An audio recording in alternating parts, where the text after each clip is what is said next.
तो का हाल बा भाई लोग, आशा करत तनी कि मस्त होखबा जा और स्वस्थ होखबा जा। आज हम बात करे वाला बानी जियो, वोडाफोन और एयरटेल के बारे में, जवन के ऊपर रील्स बना के आदमी इतना वायरल होखता। आ जियो, वोडाफोन और एयरटेल के मने दाम बढ़ैला से एकदम धजिया उड़ गइल बाटे भैया। तो एगो तो लइका ऐसन मने वीडियो बना देले बाटे, तो हम सोचनी कि काहे ना ओकरी पर हमहू एगो वीडियो बना दी। तो भाई लोग हम कहब कि अगर हमार चैनल का सब्सक्राइब ना कैले होखबा जा तो हमारा भी चैनल का सब्सक्राइब कर लिया जा। ओकरी बाद आगे देखो जा कि का होखता, का लइका कहता है वीडियो में। मैं मुकेश अंबानी की बेटी से शादी करना चाहता हूँ, आप लोग सपोर्ट करिए। शादी के बाद रिचार्ज का दाम कम करवा दूंगा। जियो, एयरटेल और वोडाफोन के ऐसा बहिष्कार होखी हम ना सोचले रहनी भैया। लोग तरह तरह के रील्स बनावता, मीम्स बनावता।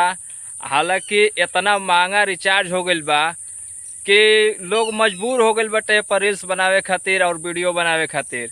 आ ज़्यादातर आदमी अब एयरटेल और वोडाफोन और जियो को छोड़ के BSNL में आदमी पोर्ट करावता अपन SIM.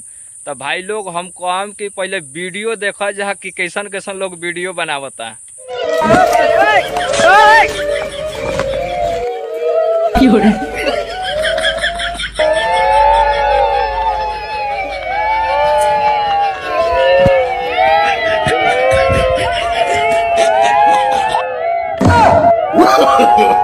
No, no, no, no.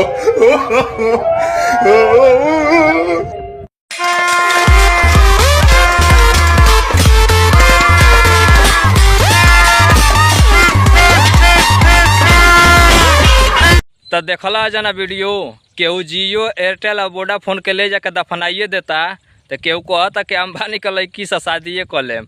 अरे का उर्बखे तो नेटा पोछे लेके नहीं खे, ऐसा मैंने बात बोलस। हम कहने गजब हाल बा भाई।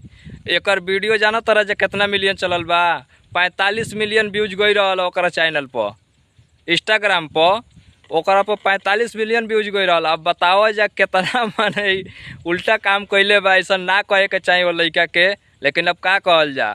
जियो और एयरटेल और वोडाफोन के दाम बढ़ैला के वजह से सब लोग परेशान हो गइल बा। ऐसा रील्स बनावता, मीम्स बनावता, आ जौन मर्जी तवन बोल देता। तो भाई हमहू कहम कि दाम तो बढ़ले बा, आ ज़्यादातर आदमी अब BSNL में भागता।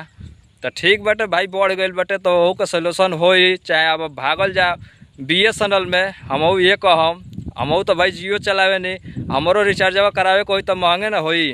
तो भाई अगर हमरो वीडियो अच्छा लागल हो तो हमारा भी चैनल का सब्सक्राइब कर ले जा, आ बेल आइकन के दबावे के मत भूला जा।